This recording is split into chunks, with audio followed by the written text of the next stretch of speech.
নমস্কার দর্শকবৃন্দ, আমার এই নতুন ইউটিউব চ্যানেল আলো ছায়ার কবিতাতে আপনাদের স্বাগতম। আজ আমরা বিবেকানন্দের স্মৃতিতে রচিত আমার মৌলিক রচনা অগ্নিবীণা রঞ্জিত সন্ন্যাসী বিবেকানন্দ কবিতা নিয়ে আলোচনা করব। তাহলে আলোচনা শুরু করা যাক। প্রথমে আমরা এটার একটা প্রাথমিক ধারণা নিয়ে নিই। আজকে আমরা খুব সংক্ষেপে কথা বলবো স্বামী বিবেকানন্দকে নিয়ে লেখা অগ্নিবীণারঞ্জিত সন্ন্যাসী কবিতাটা নিয়ে। মানে এমন একজন সন্ন্যাসী যার কথায় যেন আগুন ঝরে। এই কবিতাটা কিন্তু শুধু ওর জীবনের কথা বলে না, বরং এটা দেখায় যে কেন তিনি আজও আমাদের জন্য এত গুরুত্বপূর্ণ। তো প্রথম যে ব্যাপারটা, সেটা হলো বিবেকানন্দের দুটো একদম আলাদা রূপ। মানে ভাবুন তো একবার, একই মানুষের মধ্যে বজ্রের মতো গর্জন, আবার শিশুর মতো সরলতা। একদিকে তিনি তার কথায় গোটা ভারতকে জাগিয়ে তুলছেন, আর অন্যদিকে ওর মনটা ছিল মায়া মমতায় ভরা। এই দুটো দিকের মিশেলে কিন্তু ওকে সবার থেকে আলাদা করে তুলেছে। এরপর আসি দ্বিতীয় পয়েন্টে। দেখুন, উনি কিন্তু ধর্মের সংজ্ঞাটাই পুরো পাল্টে দিয়েছিলেন। ধর্ম মানে যে শুধু মন্দিরে পুজো দেওয়া নয়, বরং সাধারণ মানুষের সেবা করাই আসল ধর্ম। এই কথাটা উনি শিখিয়েছিলেন। ওর কাছে মানুষের মধ্যে ঈশ্বর আছেন, তাই মানুষের সেবা করা মানেই ঈশ্বরের সেবা করা। এই যে নরনারায়ণ সেবার ধারণা, এটা কিন্তু সমাজসেবাকে একটা নতুন মানে দিয়েছিল। আর সবশেষে কবিতাটা আমাদের একটা খুব জরুরি প্রশ্ন করে।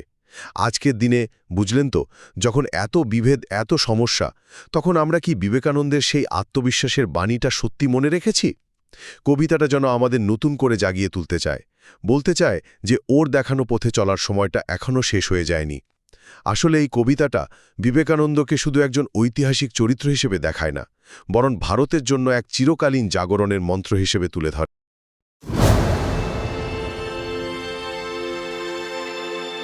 আজি প্রভাত আকাশে উঠিল এক অগ্নিসুর, নীরব ভারত বক্ষে জাগিল বজ্র নিনাদ দূর।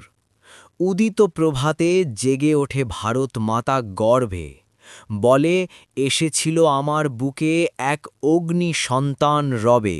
কপালে তার দীপ্ত তিলক, নয়নে সমুদ্র নীল, বুকে বয়ে চলে যুগের বেদনা, যুগেরই অনিল।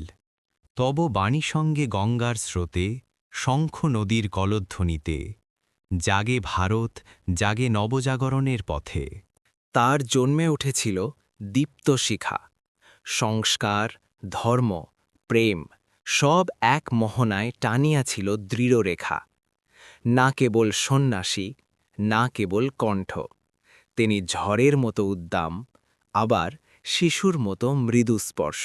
তার কণ্ঠে বজ্রের আহ্বান, হৃদয়ে করুণার বেণু।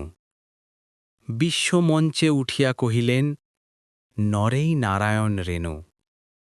ধূলিধূসর পথের বুকে ফেলিলেন আলোর দান।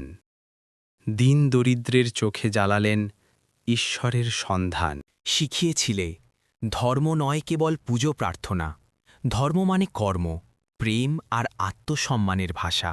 কিন্তু নতুন প্রজন্ম কি শুনছে আত্মশক্তির গান, নাকি ডুবে আছে বিভাজনে আর মোহে আত্মবিস্মরণের প্রাণ?